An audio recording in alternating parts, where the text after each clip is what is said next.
राजेंद्र नगर में हुए हादसे के बाद देश भर के कई जगहों पर बेसमेंट में चल रहे लाइब्रेरीज और कोचिंग सेंटर्स को सील कर दिया गया। लेकिन राजधानी में न सिर्फ राजेंद्र नगर पर न जाने कितने ही ऐसे एरियाज हैं जहां बेसमेंट में लाइब्रेरीज चल रही थी और बच्चे पढ़ने भी आ रहे थे। ऐसी ही एक जगह लक्ष्मी नगर भी है जिसे स्टूडेंट्स का हब माना जाता रहा है। हम जब यहाँ पहुंचे तो यहाँ जाने के बाद हमें 3 ऐसी लाइब्रेरीज मिली जो बेसमेंट में चल रही थी, पर अब उनका नामो निशान नहीं है। पहली लाइब्रेरी का पता हमें कुछ स्टूडेंट्स ने ही बताया। ये बेसमेंट था, नीला शटर।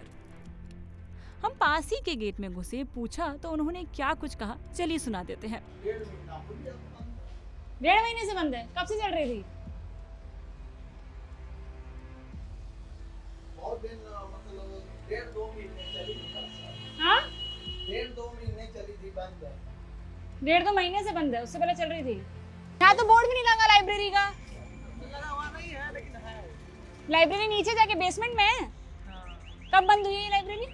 4-5 दिन हो गए। इस महिला से ये जवाब सुनने के बाद हम वापस उसी ऑफिस की तरफ बढ़ चले। अब इनका जवाब शायद बदल जाएगा। अंकल, आपने तो कहा लाइब्रेरी नहीं है। बंद हो गई है। कितना आपने मेरे को 1.5-2 महीना बोला? 1.5-2 महीने। भैया 4 दिन पहले लाइब्रेरी चल रही थी यहाँ। 1.5-2 भैया 4 दिन पहले लाइब्रेरी चल रही थी। मैं अभी पूछ कर आई हूँ आपके आसपास वाली दुकानों से। पूछ लो, ऐसे कहेंगे वो लोगों को तो पता पे पहले चल वो रही थी। कहेंगे भैया, आप बताइए, ये जो बगल की दुकान में ताला लगा है वो लाइब्रेरी थी पहले? है? वो लाइब्रेरी थी पहले? हाँ, तो यही थी पहले ना। आपने बोला 1.5 महीना, 3 दिन पहले तक बच्चे आए यहाँ पे। 1.5 महीना भी चली हुई कोई। अभी बंद कब से करी आपने? 5-6 दिन हो। क्यों बंद कर दी? बस वो ये कसोए पड़ा करने, वो किराया नहीं दे पा रहे थे, इसलिए मालिक जानने का ना, वो हमें तो किराया नहीं दे पा रहे थे इसलिए बंद कर दी। नहीं चल पा रही थी तो बंद कर दी। अच्छा, बंद कर बंद दी। करने का ये था, फिर इधर ये हो गया तो बंद कर दी। बंद करने का रीजन एक ये कि किराया नहीं दे पा रहे थे। पहला रीजन जिन्होंने बताया प्राइमरी, पर मुझे लगता है और आप सभी को पता है कि प्राइमरी रीजन क्या रहा होगा। ये सील होने से पहले के ताले हैं। इससे पहले कि खुद कार्यवाही कुछ होती या कोई एक्शन लिया जाता, उससे पहले ये जगह बंद कर दी गई मालिकों के द्वारा ही, ताकि किसी भी तरह की कोई कार्यवाही ना की जा सके। और देखिए, यहाँ से रिसेंटली आपको लग रहा होगा ये जो दीवार है ये सफेद है, ऊपर की दीवार पीली है। मतलब कि ऊपर की दीवार पे कुछ ऐसा लगा हुआ था जो रिसेंटली हटा है। यहाँ पर या तो कोई बैनर था या कोई पोस्टर था जो शायद लाइब्रेरी का ही था, उसे हैंड टू हैंड हटाया गया है 1-2 दिनों में ही, ताकि इन पर कोई कार्रवाई ना हो सके। हम थोड़ा और आगे बढ़े, पूछताछ कर पहुंचे दूसरी लाइब्रेरी पर। होर्डिंग्स हटे हुए थे तो लाइब्रेरी ढूंढने में मुश्किल हुई। सब नदारद था, पर आसपास की दुकानों से पूछताछ करने पर लाइब्रेरी मिल ही गई। ये लाल शटर एक लाइब्रेरी है, 400 गज की बेसमेंट में बनी लाइब्रेरी। 400 गज की पूरी बिल्डिंग बेसमेंट है ये। क्या? 400 गज की पूरी बेसमेंट है ये। 400 गज की पूरी बिल्डिंग बेसमेंट है। कितने बच्चे आते थे? बच्चों की गिनती मुझे नहीं पता।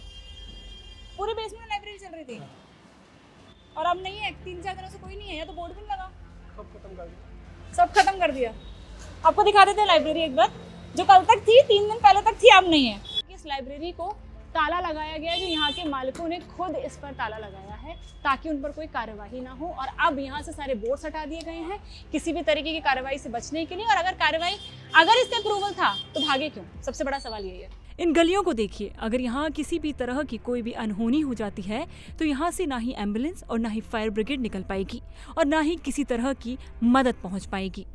तीसरी लाइब्रेरी का जब हमें पता चला तो वहाँ भी हम पहुँचे, पर वो लाइब्रेरी भी बंद थी, वो भी पिछले 3 से 4 दिनों से। स्टूडेंट से नंबर लेकर जब मालिक से बात की तो उसने भी हमारा फोन काट दिया और बात करने से इनकार कर दिया।